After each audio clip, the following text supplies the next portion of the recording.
तमाम मेरा साथ देंगे।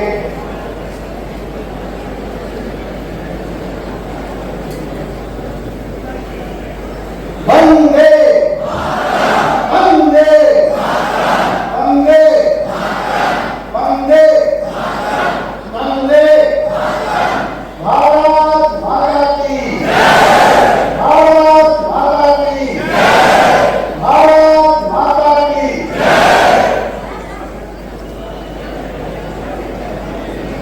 आज समूचा विश्वविद्यालय परिवार दक्षिण बिहार विश्वविद्यालय में मिल्खा सिंह स्पोर्ट्स कॉम्प्लेक्स में एकत्रित। आज का दिन कोई सामान्य दिन नहीं है, इतिहास की कोई एक तारीख मात्र नहीं है। आज का दिन उन शहीदों को याद करने का है जिन्होंने वंदे मातरम का गान करते हुए अपने प्राण का उत्सर्ग कर दिया। आज का दिन उन वीरों के आजादी के शहीदों को नमन करने का दिन है, या हमारे लिए सम्मान का दिन है, या हमारे लिए अभिमान का दिन है, और शहीदों के प्रति सम्मान व्यक्त करने का दिन है। इसलिए यह दिन कोई सामान्य दिन नहीं। आज हर घर तिरंगा है, घर घर तिरंगा है, हर मंच तिरंगा है, हर छात्र तिरंगा है, हर नागरिक तिरंगा है। हम आज उस तिरंगे के सम्मान में यहाँ हैं और कानून रूप से केवल 15 अगस्त मनाने के लिए, आजादी का पर्व मनाने के लिए नहीं करते हैं हम सब, बल्कि हम एकत्रित हैं। तिरंगा हमारे लिए स्वाभिमान का प्रतीक है, हमारे स्वाभिमान का प्रतीक तिरंगा उसके प्रति नमन करने का दिन है, उनके प्रति सम्मान का दिन है। क्योंकि यह केवल जो तिरंगा देखता है तीन कलर का, वह कुछ रंगों का समुच्चय नहीं है, तीन प्रकार के कपड़ों का संग्रह मात्र नहीं है, बल्कि यह तिरंगा आजादी का प्रतीक है, जिसको हाथ में लेकर के आजादी के शहीदों ने अपने प्राणों को बलिदान किया। कितने लोगों ने फांसी का फंदा चुन लिया, कोई बरसाते लगाए उनके ऊपर, लेकिन भारत माता की जय, भारत माता की जय, भारत माता की जय वो बोलते रहे, वंदे मातरम का गान गाते रहे। आज मेरे आवाज सुनता है कि जिस वंदे मातरम को गा करके शहीदों ने आजादी का लक्ष्य हासिल किया, उस वंदे मातरम को पहली बार स्वतंत्रता के बाद सम्मान मिला है, जब आजादी का कार्यक्रम 15 अगस्त का कार्यक्रम वंदे मातरम के गान के साथ शुरू हुआ।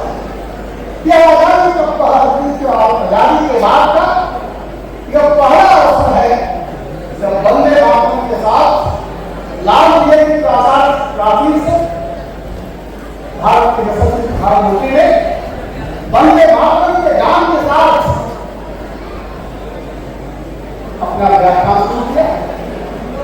आज हम वंदे मातरम की रचना के 150 साल पूरे कर रहे हैं। इस पूर्णता के अवसर पर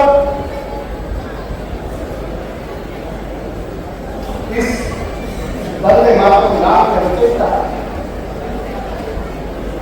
बंकिम चंद्र चटर्जी को याद करते हैं, जिन्होंने आजादी का एक मंत्र दिया।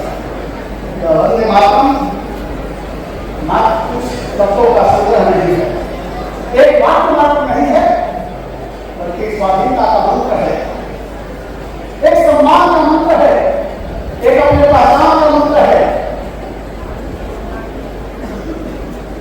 मैं इस अवसर पर आप सभी को अपनी ओर से हार्दिक शुभकामनाएं देता हूं। लोग आजादी के जो योद्धा थे, स्वतंत्रता संग्राम सेनानी थे, उनका सपना था, उनका एक सपना था, एक संकल्प था, और अपने संकल्प और अपने सपने को उन्होंने अपने सामर्थ्य में बदलते हुए देश को आजादी दी। आज का दिन भी अपने सपने करने का दिन है, सपने करने का दिन है, संकल्प लेने का दिन है, और अपने सामर्थ्य को सफलता में विकसित करने का, अपने सामर्थ्य को सफलता में परिवर्तित करने का दिन है। हर नागरिक से, हर अपने विश्वविद्यालय परिवार के सदस्य से मेरा यह अनुरोध है कि अपने सामर्थ्य को पहचाने, अपने संकल्पों को नया रूप दे, और अपने संकल्प और सपने को सामर्थ्य में परिवर्तित करे, और अपने सामर्थ्य को सफलता प्राप्त करने में लगाए। यही आजादी का मंत्र है। हमने आजादी प्राप्त किया था ब्रिटिश हुकूमत से, जिसके राज्य में सूर्यास्त नहीं होता था। राज्य में सूर्यास्त न होने का मतलब कि पूर्व की गोलार्ध और पश्चिम की गोलार्ध दोनों में उसका साम्राज्य था। एक तरफ सूर्य अस्त होता था, दूसरे तरफ सूर्य उदय होता था। एक ऐसी ब्रिटिश हुकूमत जिसके राज्य में कभी सूर्यास्त नहीं होता था, उस समय देश की जनसंख्या केवल 39 करोड़ थी। 39 करोड़ लोगों ने उतनी मजबूत सत्ता को पूरी दुनिया पर हुकूमत करती थी, अपने संकल्प और सामर्थ्य से दूर भगा दिया। तो आज तो हम 140 करोड़, आज तो हम 140 करोड़ है, और यदि 140 करोड़ लोग एक आवाज के साथ, एक सपने के साथ, एक संकल्प के साथ, एक सामर्थ्य के साथ जुट जाएं, तो सफलता से कोई रोक नहीं सकता है। आज देश के सामने सपना है, देश के सामने एक संकल्प है, विकसित भारत 2047। आज के 20 साल बाद जब हम आजादी के 100 वर्ष पूरे कर रहे होंगे, तो उस समय हमारा विकसित भारत को हम दुनिया में जितने भी अर्थतंत्र के आयाम हैं, जितने भी अर्थतंत्र के प्रखंड हैं, जितने भी सेक्टर हैं, उस सेक्टर में हम अग्रणी हो, लीडिंग हो, या केवल एक व्यक्ति या सरकार का काम नहीं, यह सरकार के सामर्थ्य के बाहर की बात है। यह अकेले सरकार नहीं कर सकती। सरकार अपने 140 करोड़ नागरिकों का विश्वास करती है, और जब देश के 140 करोड़ भारत माता के लाभ एक संकल्प से, एक सपने से, एक सामर्थ्य से जुटेंगे, तो निश्चित रूप से अभी जो अगली लड़ाई है संकल्पों को पूरा करने का, विकसित भारत को हम पूरा कर सकते। एक लड़ाई थी अंग्रेजी राज को हटाने का, अब लड़ाई है देश को विकसित करने का, और देश की आजादी को बचाए रखने, देश की आजादी हमारी पूर्ण है, इसके लिए भी संकल्प लेना है। और आत्मनिर्भर, तो आत्मनिर्भर भारत, विकसित भारत तभी होगा जब हम पराधीनता का भाव छोड़ेंगे। जब कोई व्यक्ति पराधीन होता है, दूसरे पर निर्भर रहता है, तो उसका स्वाभिमान सुरक्षित नहीं रहता है। पराधीन व्यक्ति का स्वाभिमान कभी सुरक्षित नहीं होता है, और पराधीन व्यक्ति स्वाभिमान का दाव नहीं कर सकता है। आज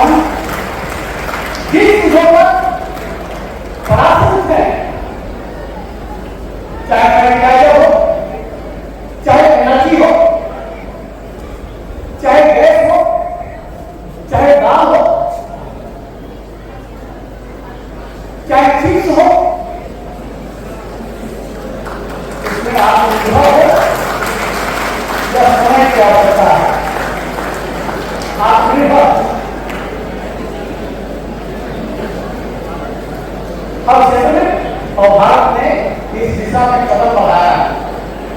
आज अभी 5 साल पहले तक देश में चीज का कोई बड़ा कारखाना नहीं था, सेमीकंडक्टर का कोई बड़ा कारखाना नहीं था।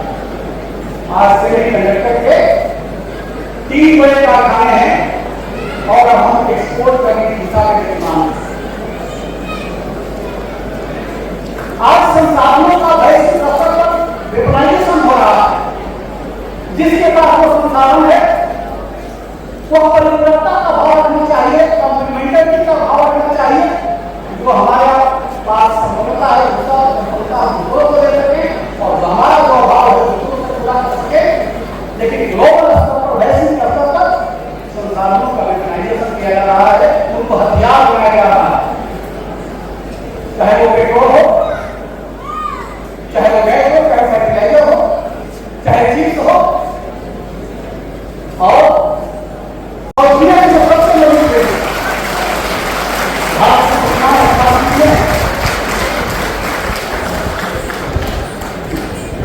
राष्ट्रीय स्तर पर पूरी हमारी चर्चा है।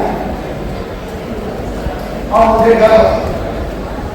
मुझे गौरव है इस बात का कि देश हर क्षेत्र में प्रकट कर रहा है और इसका देश में आत्मनिर्भर भारत का नारा दिया है।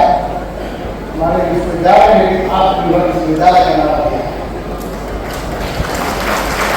हमारे विश्वविद्यालय ने आह्वान किया है कि आत्मनिर्भर भारत के लिए आत्मनिर्भर विश्वविद्यालय होना चाहिए और आत्मनिर्भर विश्वविद्यालय के लिए जरूरी है कि विश्वविद्यालय का हर अंग और उपांग भी आत्मनिर्भर हो। हमारे सभी विभाग में आत्मनिर्भर हो, हमारे छात्र निर्भर हो, हम उस दिशा में निर्माण। हमारा प्रयास है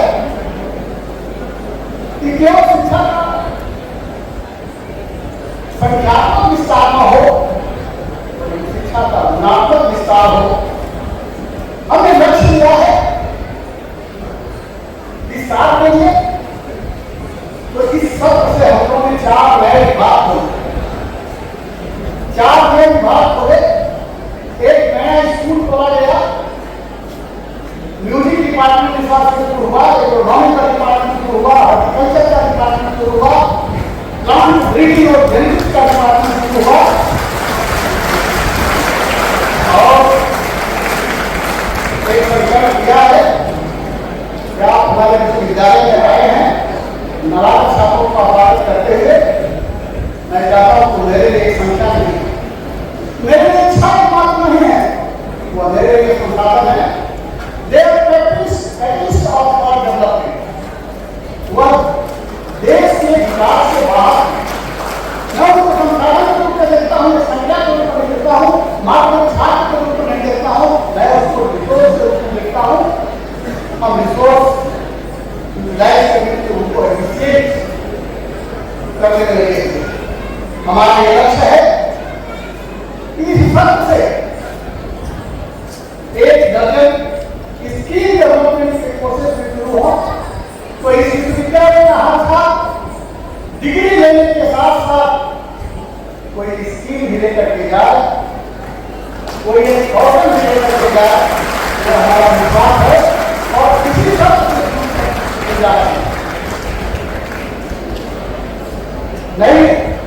राष्ट्रीय शिक्षा नीति में हमें कोई पाठ्यक्रम नया नहीं किया, हमें पाठ्यक्रम नहीं किया है।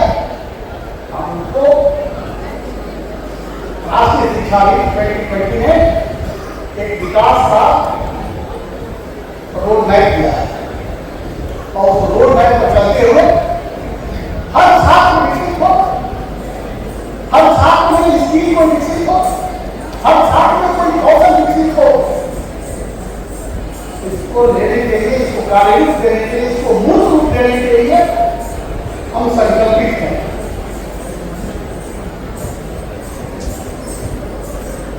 जो हमारा ओवरहेड पर मद है, जो मेजर प्रोजेक्ट के माध्यम से मिलता है, हमने उसके माध्यम से इंफ्रास्ट्रक्चर को विकसित किया है। विकसित किया है वह हमारे विश्वविद्यालय के शिक्षकों की कमाई है, शिक्षकों का योगदान है। और अभी अभी विश्वविद्यालय की उपलब्धियों को लेकर के पार्लियामेंट्री कमेटी ऑफ स्टूडेंट की एक मीटिंग शिक्षा मंत्रालय में थी,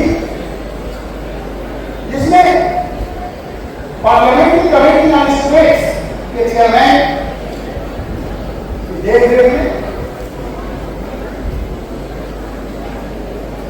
3 नवोदित सेंट्रल विश्वविद्यालयों को उस कमेटी के सामने विश्वविद्यालय की उपलब्धियों को प्रदर्शित करने का एक अवसर मिला। मैं स्वयं प्रोजेक्ट से लिया पार्लियामेंट में, उसमें शिक्षा सचिव भी थे, एडिशनल सेक्रेटरी भी थे, और सबसे पहले प्रेजेंटेशन का अवसर दक्षिण बिहार के विश्वविद्यालय को मिला। ऐसा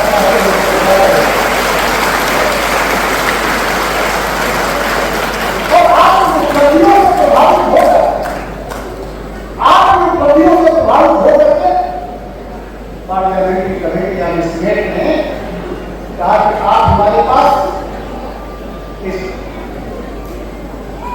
डीपीआर भेजिए, हम आपको घर उपलब्ध कराएंगे, आपके पास घर की कमी नहीं होगी। उनके पास धन की कमी नहीं है और हम धन के धनी हैं, धन और हम दोनों मिलते हैं तो एक नया आयाम इसका है।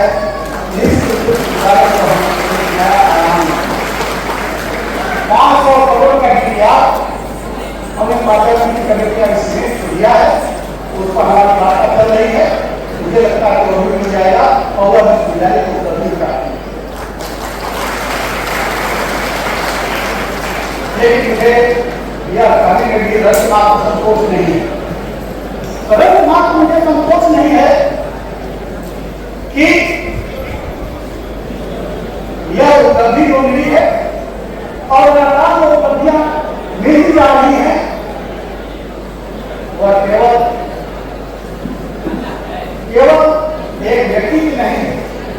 हमको मंदिर के ऊपर कंगारू की तरफ से दिखने वाले घंटे की तरफ है नींव और उसका जो लाल है, ये जो हम उसके अंदर की मूर्तियां हैं, ये जो हमारे विश्वविद्यालय के शिक्षक और छात्र और कर्मचारी हैं, वह उनकी देन है।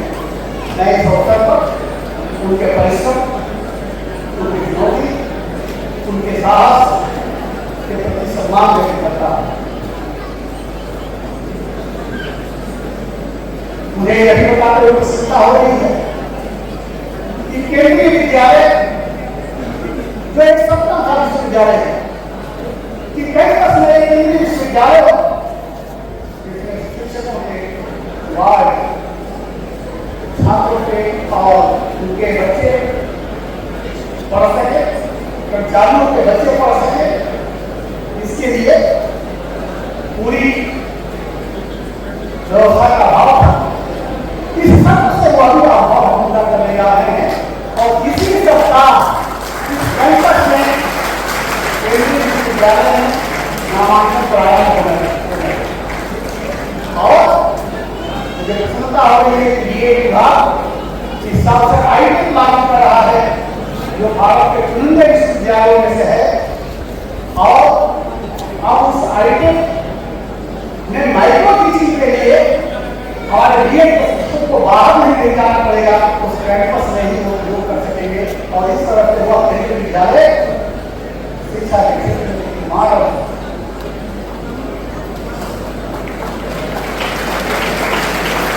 मैं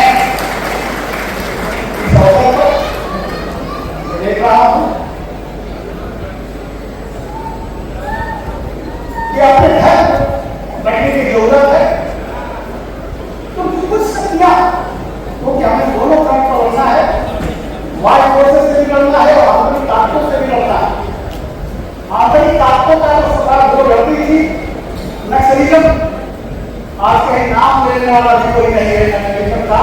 जितना सेना में लोग कहीं शहीद हुए होंगे उससे ज्यादा नक्सलियों में हमारे सिपाही शहीद हुए। लेकिन कुछ दिमागी रूप से लक्षण जो रहे हैं,